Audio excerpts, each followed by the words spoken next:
आकाशात् पतितं तोयं यथा गच्छति सागरं सर्वदेव नमस्कारः केशवं प्रति गच्छति।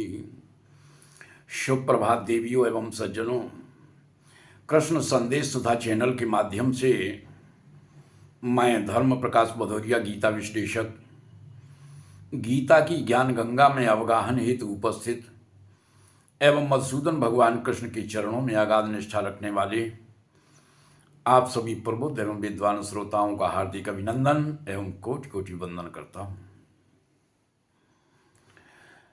श्रीमद् भगवद गीता के अंतर्गत अब तक आपने 6वें अध्याय के श्लोक संख्या 35 तक का विश्लेषण सुना। तो आज 36वें श्लोक का विश्लेषण सुनेंगे। तो पिछले दिनों जो वार्ता चल रही थी मधुसूदन भगवान कृष्ण और अर्जुन के मध्य, तो मन के निग्रह की बात थी। इस पर 34वें श्लोक के माध्यम से गांडीव धनुर्धारी अर्जुन ने मधुसूदन भगवान कृष्ण के समक्ष अपनी बात को बड़े आधारपूर्ण ढंग से रखा था। उन्होंने कहा था, सुनेंगे, इस श्लोक पर ध्यान देंगे कि चंचलम ही मनः कृष्णो प्रमाथि बलवदृढ़ं तस्याहं निग्रहं मन्ये वायोरिव सुदुष्करम्।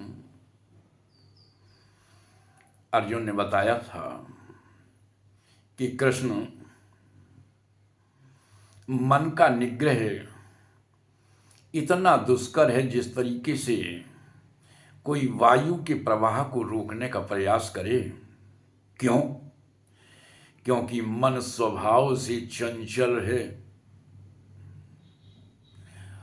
और चंचल ही नहीं, वह प्रमथनशील है, हमें मथ डालता है। और तीसरा कारण यह है कि वह हमसे अधिक बलवान है।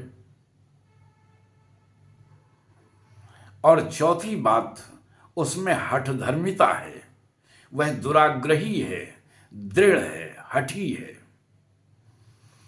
इसलिए उसका निग्रह दुष्कर है। इस पर मधुसूदन भगवान कृष्ण ने अर्जुन की बात को सम्मान देते हुए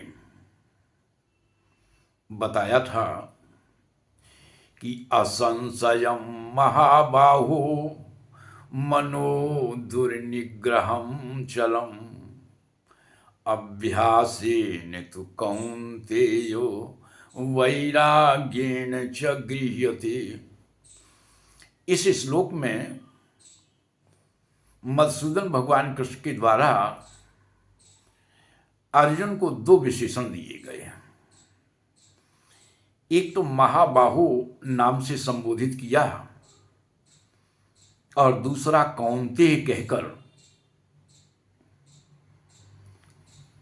इसका भी महत्व है। भगवान का कहने का आशय यह है कि अर्जुन, तुम महाबाहु, बड़ी बड़ी भुजाएं हैं तुम्हारी, तो बड़ी भुजाएं हैं तो बड़ा काम करो, और तुम करने में सक्षम हो। क्यों? कि तुम कुंती के पुत्र हो। इसमें विशेष बात क्या है? कुंती का नाम लेने का मकसद यह है, आशय यह है कि हे अर्जुन, तुम उस मां के बेटे हो जिसने वरदान के रूप में अपना सारा जीवन विपत्तियों से भर देने की बात कही थी। हम मानते हैं कि मन का निग्रह दुष्कर है, लेकिन इसका मतलब ये नहीं है कि वो नामुमकिन है, असंभव है, ऐसी बात नहीं।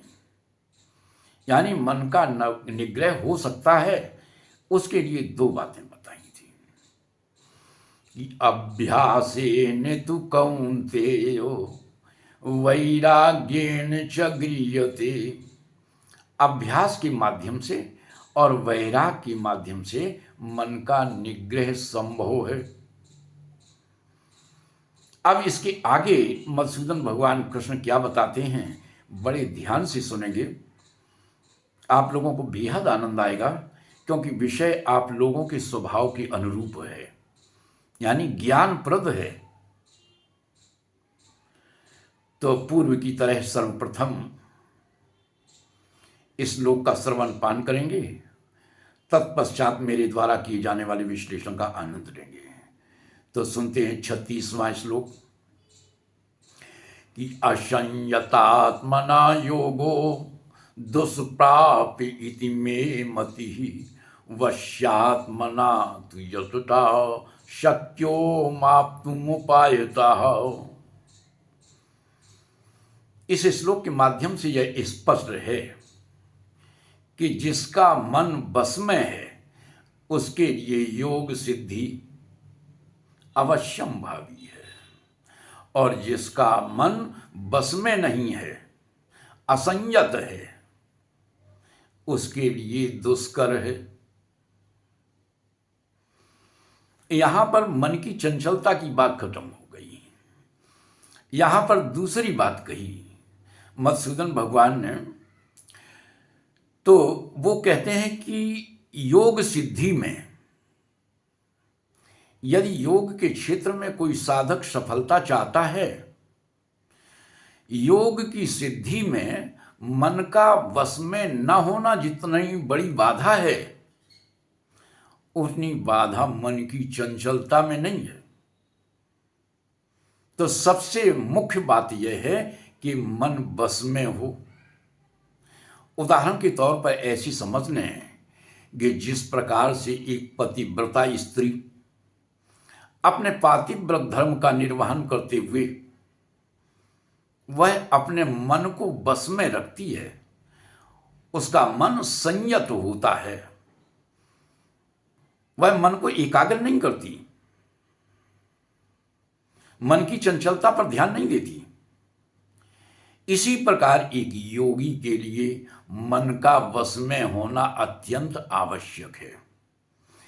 इस बात को ऐसे समझ लें कि जैसे बहुत से लोग दूसरे पशुओं का शिकार करते हैं, दूसरे जानवरों का शिकार करके और उनके शरीर का भक्षण करके अपनी क्षुधा को शांत करते हैं, तो ऐसे व्यक्तियों का पतन होना निश्चित है। लेकिन यहां पर ध्यान देने वाली बात यह है कि इससे भी बड़ा पतन तब होता है, कब? जब व्यक्ति राग पूर्वक विषयों का सेवन करता है, जब वह राग पूर्वक विषय भोगों का सेवन करता है, तो विषय भोगों में रुचि रखने के कारण उसका मन संयत नहीं होता, उसका मन वश में नहीं होता। तो यहां पर विशेष रूप से आप लोगों को निष्कर्ष की बात बता दें। जैसे कहा भगवान ने कि वश्यात्मना तु यतता शक्यो माप्तुमुपायतः, यानी जिसका मन वश में है। और मन वश में कैसे हो सकता है? इसके लिए हमारे मन में इस बात पर की दृढ़ता होनी चाहिए, इस विचार की दृढ़ता होनी चाहिए कि मैं भोगी नहीं हूं,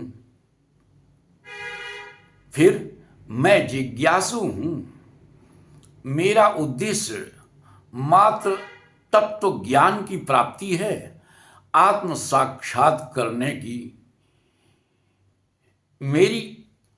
मेरा उद्देश्य जो है वह केवल आत्मज्ञान का है।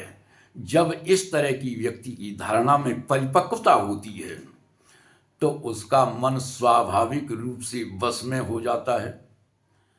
तो आज की चर्चा यहीं तक।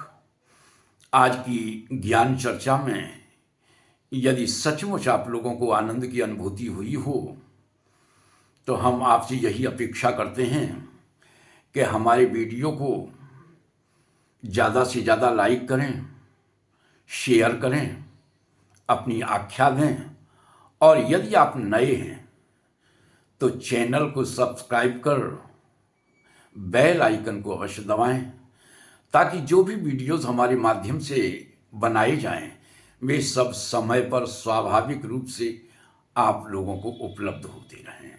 जय श्री कृष्ण।